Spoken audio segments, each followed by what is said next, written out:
Well, greetings, everyone, and welcome to God's Unchanging Word. This week's edition for our News Nuggets and Insights is Friday, August the 4th.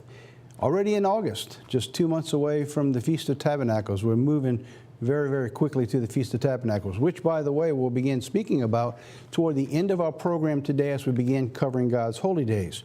Our focus today, we're going to talk about the metal detectors being removed from the Temple Mount. We began talking about the issue of the Temple Mount for the last two programs. Today we're going to bring in an update.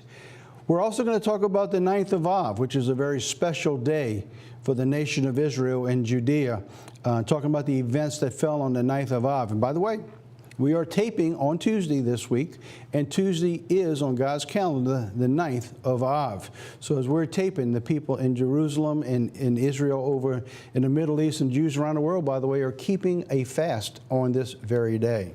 And then we're going to talk about God's holy days, and I'm calling it Holy Days 101, as we begin to introduce the foundation of God's holy days, and we're going to build from there in the weeks ahead. All right, so let's begin with the Temple Mount.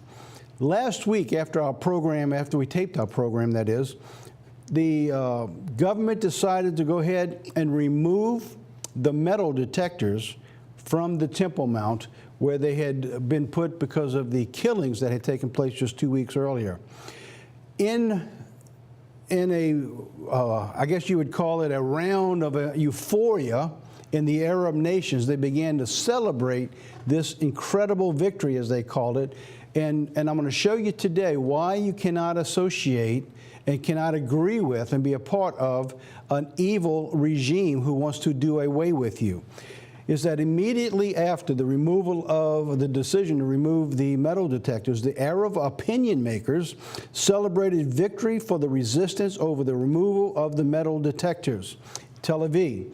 Social media users from across the Arab world, including journalists and politicians, have been celebrating what they characterized as a major victory for the Palestinians on the Temple Mount, after Israel decided to remove all security arrangements at the various entrances to the complex.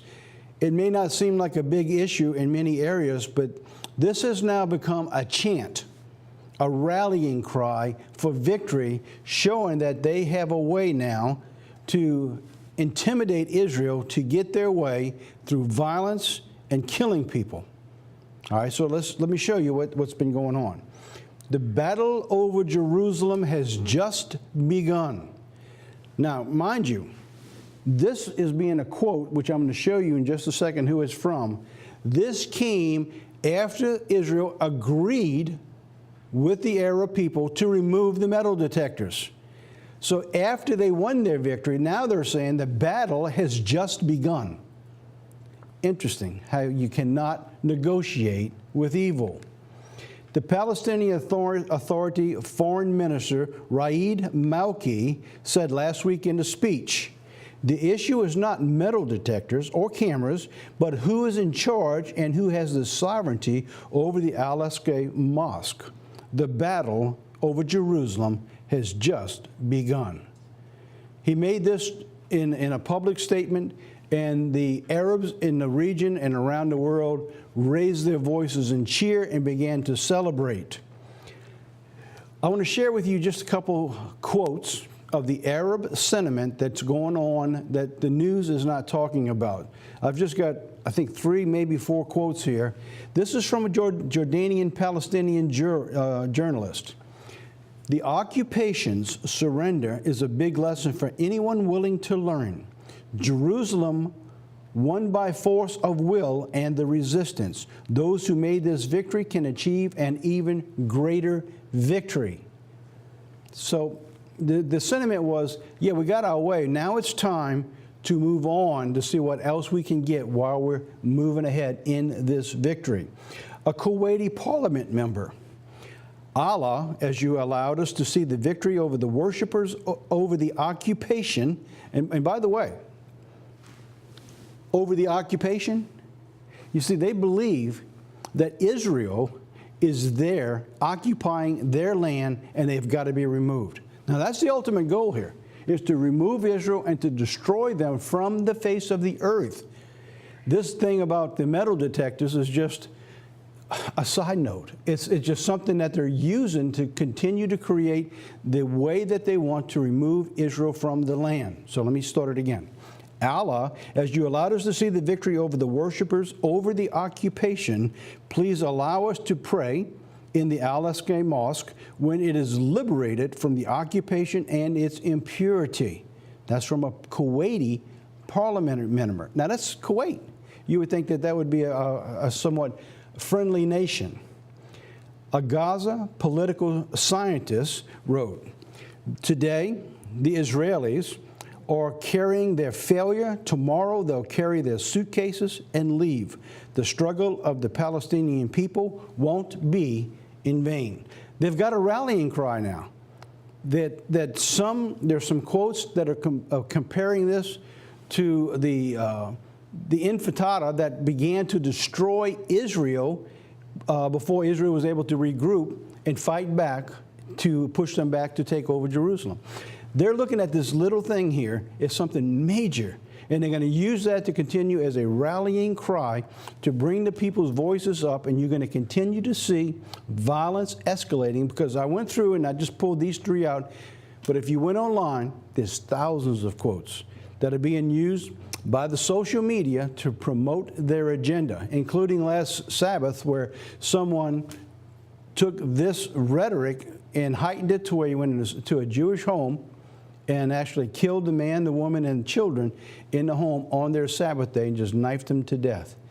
Now, just imagine if you have this type of escalation begin to travel across the region. And so the Bible warns, and we see that in Luke 21, that when you begin to see armies surrounding Jerusalem. So at some point in time, when God decides to remove his hedge of protection and the time moves into an end-time scenario, you're going to begin to see these stories of violence that you can't even keep up with, that there's no way to be able to report them all as time goes on. Okay, moving on. And by the way, we'll keep you abreast of what's going on in Jerusalem, because those are important issues, and it's not over by any means. Tisha B'Av, all right, which means the 9th of Av. Today is the 9th of Av, and I want to bring you a little history now. Today we're going to be a little history in the story of the Jews, the 9th of Av, and by the way, Israel, because they're a part of all of this. For the Jewish people today, who call themselves Israel, which is basically the nation of Judea, it's a day of calamity for the Jewish people. The 9th of Av, according to the Jewish tradition, is a day upon which, in the words of the Talmud, disasters recurred again and again to the Jewish people.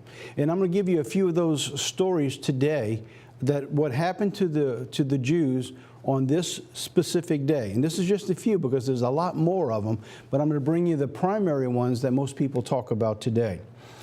The 9th of Av actually concludes a 3-week period of mourning for the Jewish people with a fast that takes place on the 9th of Av. So for the Jews today, they began fasting last night, and they will all the way through to tonight and to sunset. All right, so this, by the way, is the 5th month of God's year. Now, I bring that up for a reason, because we're going to conclude this part of our program today with the scripture that talks about this fast in the Old Testament. All right, so this is the 3 weeks of sorrow. So let me show you here. It begins right here on the 17th of the previous month, the 17th of Tammuz, being the 4th month. That was the fall of the temple in the New Testament. And so they would take from that time period of mourning all the way through to the 9th of Av, which was the fall of Jerusalem. Right here was when they actually began the breach into the walls, which began to fall. They breached the walls on the 17th of Tammuz and carried it all the way through, and just 3 weeks later, they removed the Jews and the temple fell. All right.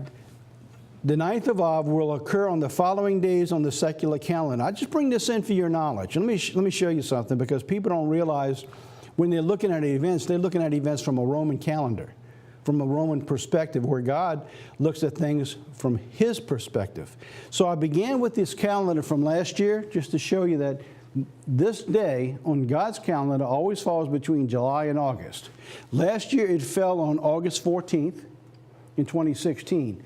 Today, August 1st, sunset last night till sunset today, August 1st. Next year, the 9th of Av actually falls on July 22nd. I'm bringing this up because here in our studios, as we began doing our programs, one of the first questions we ask now when we see an events, what's happening on that day in the history on God's calendar? And it's going to be, you'll be surprised an awareness that begins to take place when you begin to put things on God's calendar. You begin to see things lining up in a way you've never seen before. And so here, when we look at the 9th of Av, you'll see that these events take place on different days on our calendar, which shows no significance, but it shows the significance in God's calendar. Then again in 2019, it'll fall on August 11th, and July 30th on 2020. So anyway, let me back it up here. So anyway, those are the dates. So if you want to write them down, put them on your calendars to start looking ahead to see what's taking place. Sometimes things happen and sometimes they don't. Quite often things will happen that we are not aware of. And you'll look back in the news, you'll find it through the news, say, oh, this took place on that specific day, which leads to events taking place in the future. So it's just a little something I wanted to share with you as far as the 9th of Av. Now let's take a look at some of the past events that take place on this day. The historical and traditional events of the 9th of Av. The most important of these events is that both of God's temples, the Old Testament temple and the New Testament temple, both were destroyed and burned on the 9th of Av. In the Old Testament, the first temple's walls was breached on what's called Tammuz 9, the 9th day of the 4th month. And the temple fell 1 month later on the 9th of Av. In the second temple, the walls were breached on Tammuz 17, and the temple again fell on the 9th of Av. So that gives us a significance here. It's showing that God's own temples, that they fell, in other words, God turned them over to the enemy on that particular day, where he's basically, you say, he washed his hands of them at that time. So that shows us there's something very specific about the 9th of Av. Another event is called the Bar Kokhba, which is Betar, meaning the defeat or the last stronghold of Bar Kokhba, who took place on the 9th of Av also, which was a general of the Jewish army back in the Old Testament. And here you have, actually has a book. It's talking about the rediscovery of the legendary hero of the last Jewish revolt against Imperial Rome. So, I mean, there's a lot of significance here. And this guy became a hero. In fact, if you go look online, you find that there's coins, and I just brought one set of coins here into the picture, that these coins have been minted throughout the centuries by different governments and Jewish governments by the people themselves, for these governments to honor this revolt of the Jewish people. And this was around 136 AD. There's also here, I'll bring in a picture of the members of what the Vienna Students Zionist Association, Bar Kokhba, 1905. In other words, there was actually in universities around the world that the Jewish people actually had societies remembering that revolt. So they bring their history and their tradition. I would think that's very similar to what we do today with our July 4th. And July 4th is when they rebelled against the British and declared our freedom also. And that's what they were doing at this Bar Kokhba, the last revolt of the Jewish people against Imperial Rome. Plowing of Jerusalem in 136 CE happened on the 9th of Av. Following that revolt, that final revolt that we had before, on the 9th of Av was the last plow through of removing the Jewish people. And I'm reporting this from the Center of Online Judaic Studies, and they quote this. Unlike the first Jewish revolt against Rome, which was in 66 to 70, where we see the temple being destroyed, which was chronicled in detail by the first century historian Josephus. So we got pretty accurate accounts, is what this is saying, of the second temple, the revolt. You actually have when the revolt began, the days that it began, what they went through, and he went through almost, in many cases, a day-by-day scenario of the events of the fall in the New Testament. They're saying, however, the so-called Bar Kokhba revolt, 132 to 136, is only known from scraps of ancient literature, and archaeology alone can fill in the gaps. In other words, it's not as clear what took place back there, but what they're saying is that the best they can put together of this revolt that actually fell, the very final one on the 9th of Av, they're putting together from archaeology and from very small scraps of written material that they're finding, like they did in the Dead Sea Scrolls and things like that, to put all these events together. So what we're looking at here is the importance thing here is that, again, on God's calendar, God decides to call it quits and let them on their own on the 9th of Av. Zechariah talks about this, and we're going to conclude our session today when we get into that in just a few minutes, because he gives us a very important lesson for us today.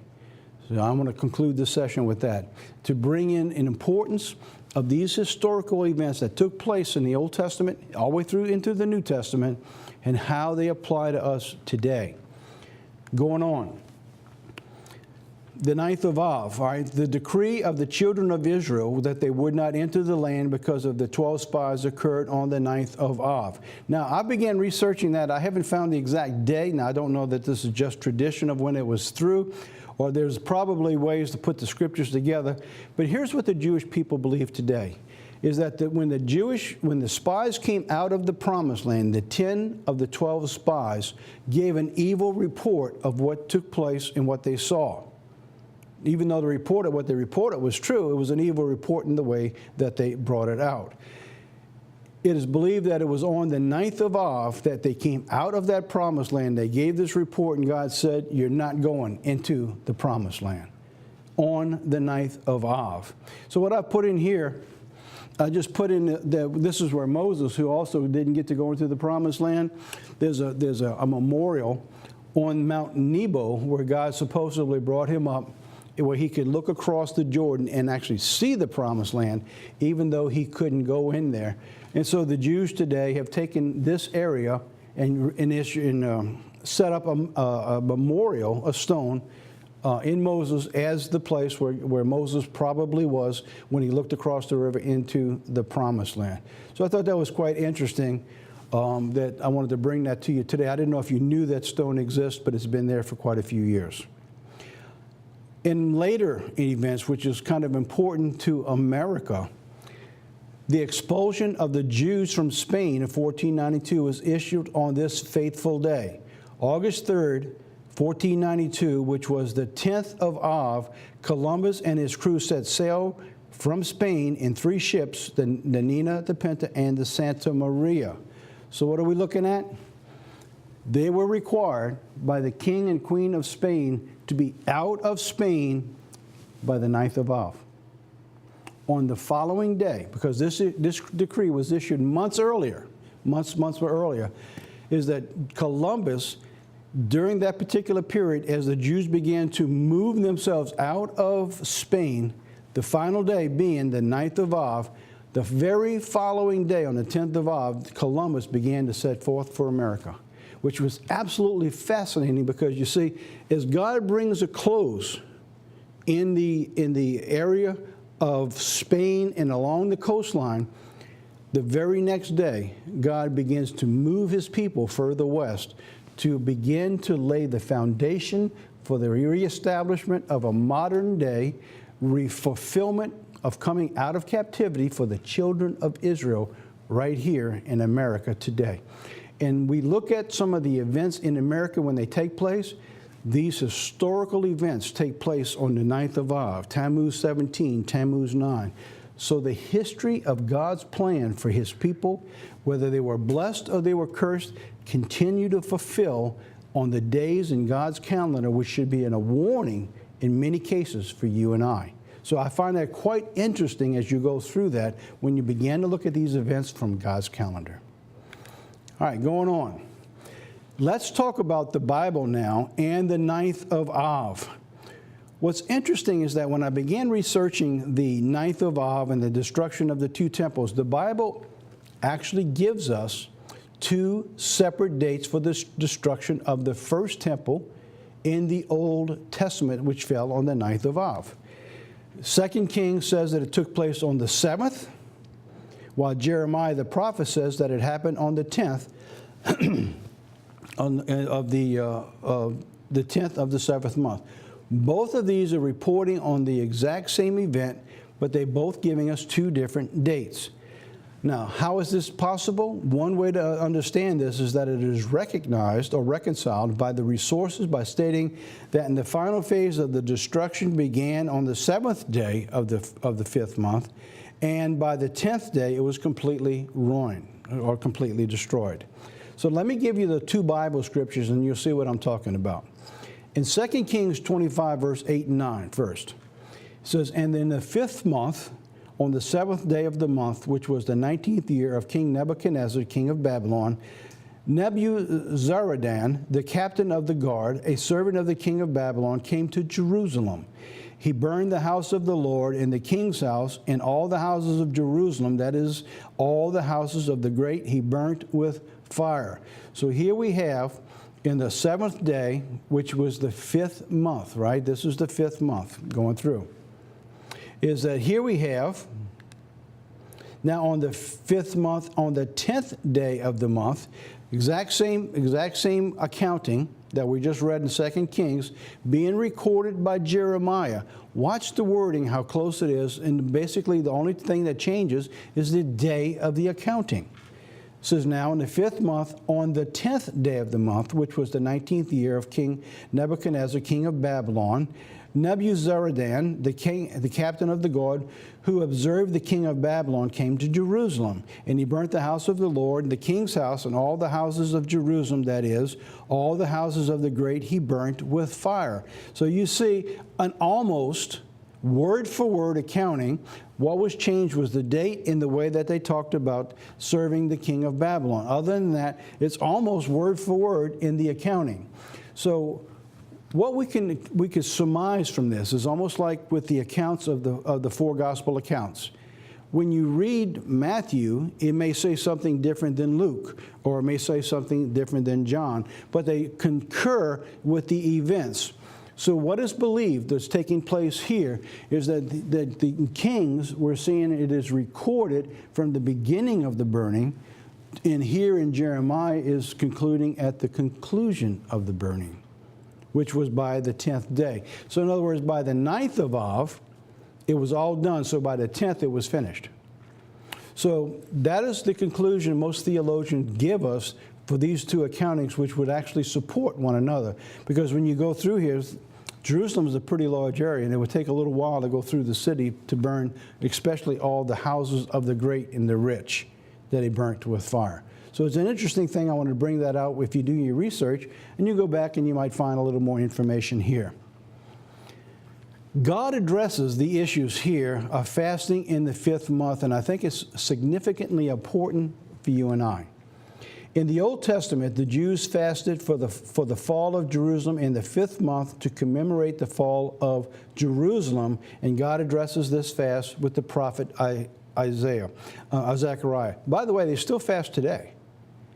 They're still fasting today on the 9th of Av, celebrating or mourning for the fall in both of the temples. They put it all together for one fast.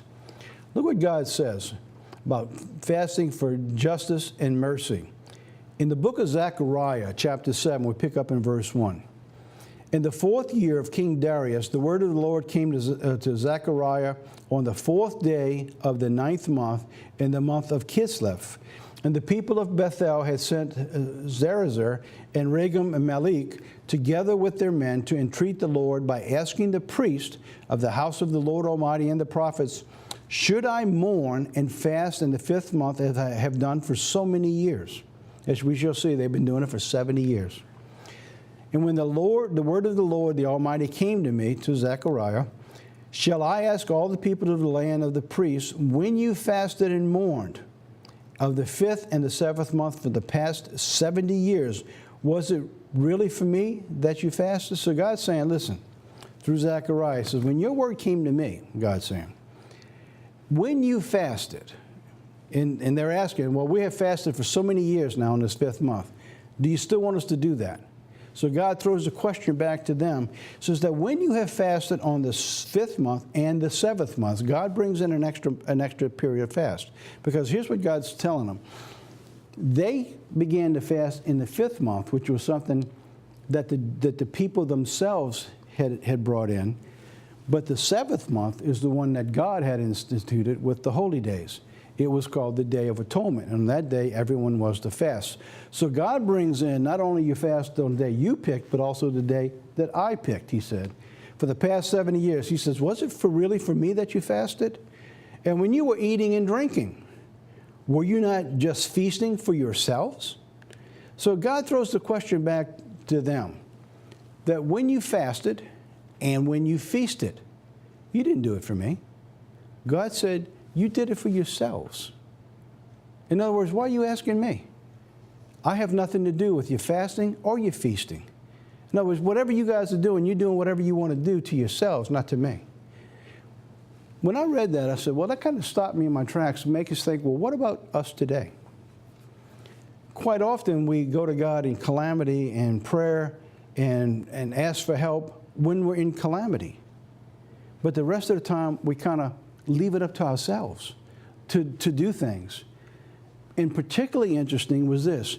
And when you were eating and drinking, you did it to yourselves. In other words, how often, even today, do we go to God and bring him into our joy to celebrate the things that he gives us to make him a part of our lives and the excitement and the joy that we have? Or are we doing them to ourselves?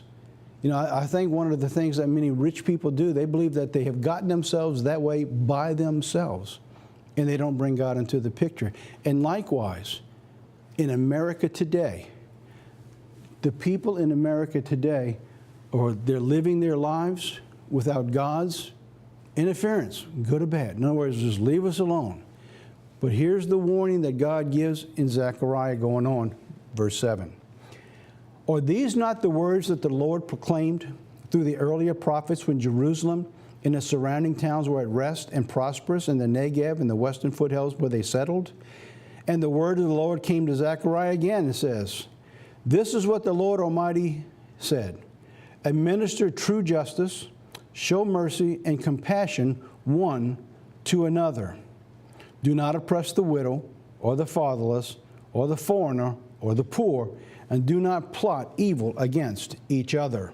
But they refused to pay attention. Stubbornly they turned their backs and they covered their ears, and they made their hearts as hard as flint. It would not listen to the law or to the words that the Lord Almighty had sent by his Spirit through the earlier prophets. So the Lord Almighty was very angry. And when I called, they did not listen. So when they called, I would not listen, says the Lord Almighty. Now this ought to be terrifying to people.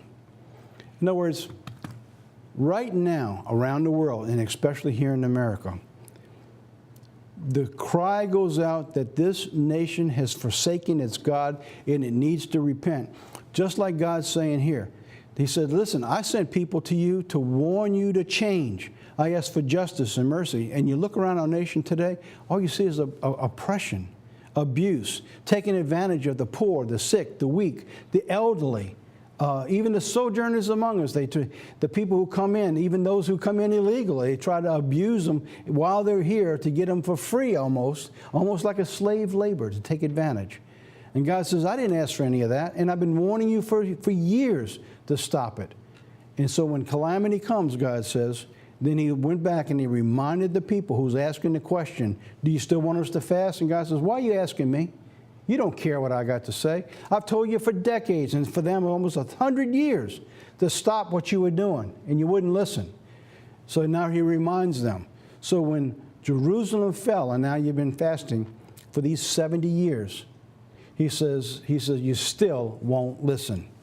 And here's what he says, and when I called, they would not listen. And so God says, I also will not listen. So I scattered them with a whirlwind among the nations where they were strangers. And the land they left behind them was so desolate that no one traveled through it. And this is how they made pleasant land desolate. So God took the promised land, riches of honey and there's incredible blessings. And God says, you made it a desert land. And he says, I won't listen. We talked about this just last week in a sermon that I just delivered, and I'm asking you today, if you're not on the mailing list, write in, go online, and order this, the America's Trojan Horse, because we talk about this issue of God abandoning America when they won't listen. And we talked about in Jeremiah chapters 11 and chapter 14. It's a very sobering, very hard-hitting, factual account of what's taking place in the United States today compared to the time of Jeremiah in the Old Testament. So be sure to write for that, and I'll give you more information about this right before we close. All righty, let's take a break. When we come back, we're going to be talking about God's holy days and kind of introducing to the new people who maybe are not familiar with the holy days. I'm going to give you a little foundation. I call it Holy Days 101. And we're going to watch this little short video here called Developing from a Negative, and we'll be right back. Fear is the dark room where negatives are developed. Did you know the Bible says that Jesus is the photograph of God? When Paul writes that Jesus is the image of God, that word is icon, which means photograph. No wonder the sky went dark when Jesus was crucified, because it was there in the dark room of Golgotha that Jesus developed the picture of a God who loves us to death.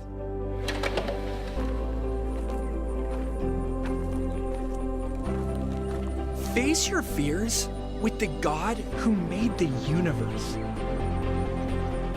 Because when you don't walk with God, negatives develop in the dark room of fear. But when you do walk with God, life is like photography. We develop from the negatives.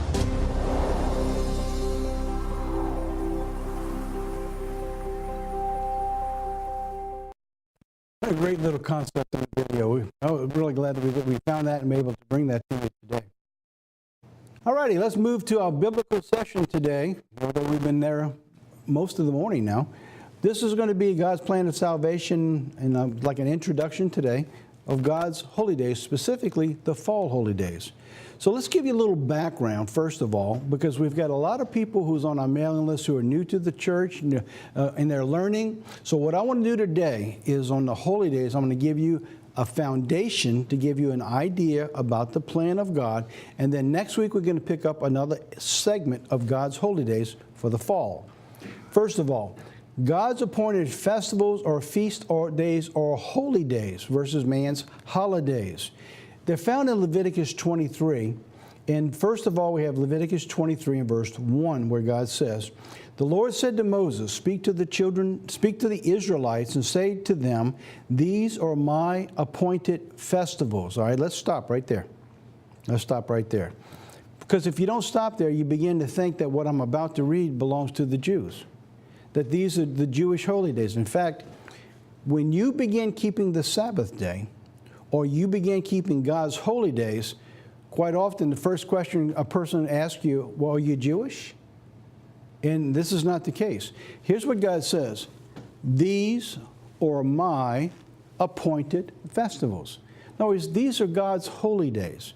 And God's telling us to worship Him, we are to keep His holy days, not man's holidays. All right, so that's the very first lesson to understand, that the holy days do not belong to the people, they belong to God.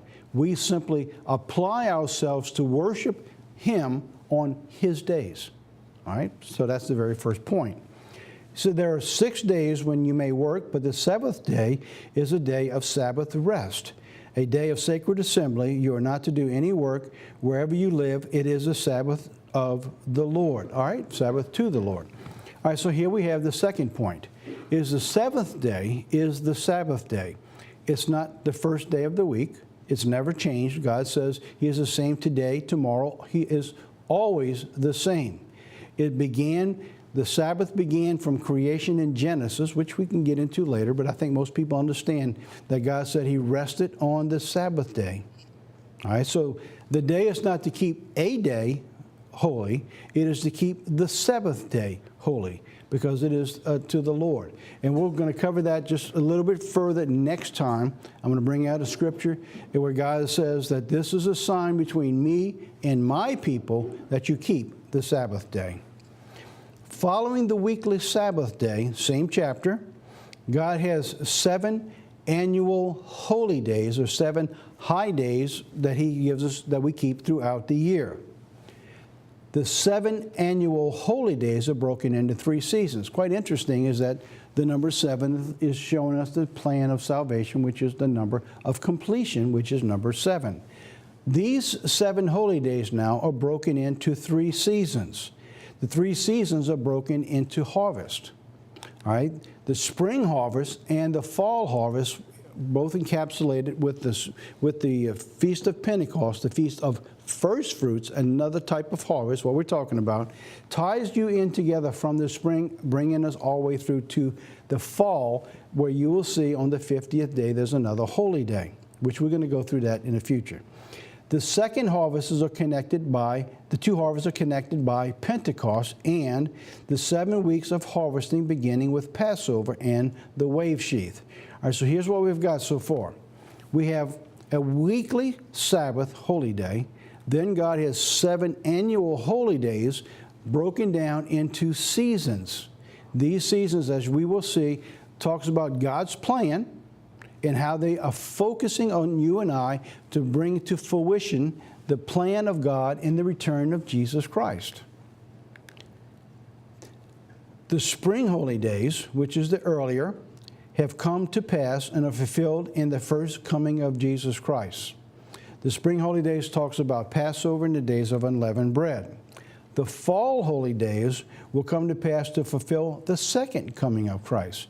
So one thing we can be certain of, just as Jesus Christ came in to fulfill every single prophecy concerning him in the New Testament for his first coming, you can rest assured that the Bible, who's talking about the return of Jesus Christ, and nearly a third of the Bible talks about that return, every single event concerning him. I know prophecies, that God says prophecies will fail, but the events concerning Jesus Christ for his second coming are going to be fulfilled to the letter, just like in the first coming. Spring holy days have Passover and unleavened bread. In Leviticus 23, that's verses 4 through 8. So if you're going to go look at these, you go to Leviticus 23. If you want to see the spring holy days, you will find them in verses 4 through 8. The Feast of Weeks, all right, which is the connection point to the spring holy days, and the actual fulfillment of the first harvest, by the way, takes 7,000 years, 7 weeks. You'll find those in Leviticus 23, 14 through 22. And then the fall holy days, which we're going to be coming into over the next 2 months, that the fall holy days include the Feast of Trumpets, the Day of Atonement, and the Feast of Tabernacles. All right, and the Feast of Tabernacles. We see the fulfillment of the spring holy days in Jesus Christ's early return. We see the Feast of Weeks, which is an ongoing event, which takes place, leading us to the first harvest, where God says in Corinthians and Revelation, blessed and holy is him who has part in the first resurrection. And then the fall holy days begins with trumpets, which we're going to talk about, which pictures the return of Jesus Christ, the very day he returns. Atonement, picturing the time when Satan is put away for 1,000 years, during the millennial reign, where you and I and all those called in this life will reign with Jesus Christ for 1,000 years. And during that time is called the Feast of Tabernacles, where he is tabernacling with man for 1,000 years, putting this earth back to the condition it once was when it was turned over to Adam in the book of Genesis. And you find these 3 holy days in Leviticus 23 through 44. All right, so now there's your foundation. All right, that is the foundation for the plan of God in his holy days. Each one of those holy days in their season specifically brings out God's plan for mankind in each one of those events, in each one of those seasons. So next week, what we're going to do, we're going to begin to we'll start with the Feast of Trumpets. We'll explain what the Feast of Trumpets is and the return of Christ. Then we'll go to Atonement, and we will work our way to the Feast of Tabernacles to give you the plan of God and salvation. The fall holy days, trumpets, atonements, and tabernacles. All right, so I didn't realize I had that in here. So you have trumpets with the return of Christ. Atonement is the putting away of Satan for 1,000 years. And the Feast of Tabernacles is the rule and reign on this earth for 1,000 years with Christ. All right, so I kind of went through that. I didn't realize I had a slide on that. So be sure to turn in next week, especially if you're new. We're going to hit some interesting points that you've never thought about. And if you've been around, one of the veterans have been in the church for many, many years, I'm sure you're going to find some very interesting little tidbits of knowledge and information that we'll be bringing out. The Quarterly, it was just mailed last week. There's the cover on it, America's Trojan Horse, talking about the sermon that I just delivered last week. We have a card that you can send in for it also. The back of the cover is a sermon, or actually two sermons, God willing we get to make them, which we're going to start in just a couple weeks right here. We're going to be offering them at the Feast of Tabernacles. If you want to see these two sermons, you'll have to get them at the Feast of Tabernacles. It's called 1776, The Rebirth of Israel. A fascinating study that I'm sure that you're going to find enlightening and really fill your mind with things you've never thought about before, talking about the rebirth of Israel and how Israel had been in captivity and been punished and exiled for so many thousands of years, how God began to remove that punishment from the children of Israel with the United States. And I'm going to show you that in those two sermons. We also have a couple of articles by one of our writers, Anna Sammons, talking about give and it shall be given you, talking about some of the blessings of giving. And then one of our favorites now has been Audrey, my wife, who's been sending in articles called My Mom Used to Say. Great little anecdotes on stories that her mom taught her when she was a child. And this one is on anger. All right, and then one of the things she used to say, anger is just one letter away from danger. So it's a great little story, and people have written in how much they like these little stories.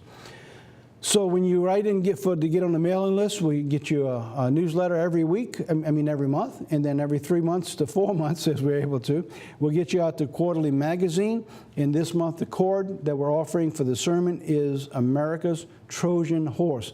Very sobering sermon. We delivered it just last week. I had a lot of comments from people who heard that sermon, and it was chilling, eye-opening. So you need to write for this sermon, and you need to share it with your friends. If you haven't gotten it yet, be sure to get on your mailing list, send it in. You can actually go online and request it right there online. Also on our YouTube channel, the COGMI YouTube channel, my brother Jeff has informed me that they now have 455 videos online. So, there's just almost no way you're going to catch up on all the videos of material that God's blessed us with over the years. And also in the mail that just went out, the sermons by Chuck Hunt on Our Focus, and the sermon I gave last month in the cord was Bricks or Stones. So hopefully you have your DVDs. If not, you can write in and get them. Or you can go online and just download them right online and play them online. Also remember, the Feast of Tabernacles is rapidly approaching. Here are our list of feast sites. Fort Walton Beach, Myrtle Beach, Lancaster, PA, Auburn, Indiana, Branson, Missouri. There's also two out of the country sites in Kenya and Trinidad. And I know that people down in Trinidad, if you have never been down there, would love to have you. Just go in there, click on our link to the churches, and you can get the information right there. And if you can travel and you'd like to go somewhere, that'd be a great place to go and visit. We're also adding in Baltimore, by the way. The people in Baltimore, which I intended to bring it in this week, but I didn't get a chance to bring it in. But let me tell you about this. In Baltimore, there's a group of people who have been keeping a Feast of Tabernacles, began associating with us last year, and they've invited us to be a part of their Feast of Tabernacles, which I'll be flying into Baltimore, and then spending a day with them, and then spending a day with the brethren in Lancaster, PA, at the same stop, so I don't even have to fly into two different locations at that particular stop. But I'll give you more information about that next week. All right, we're going to close our program out as we normally do. We try to bring in a little enlightening message, a little short video to hopefully give you some inspiration before we close. Today's video is Hope in Darkness, and be right back.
That's it for God's Unchanging Word this week. I hope you've enjoyed our program, especially with the 9th of Av and talking about God's holy days. And if you like the program, share it with others. We need your help to get the word out. Very important messages in the time that we live today. And until next time, thank you for tuning in with us here at God's Unchanging Word. Until next week, God be with you.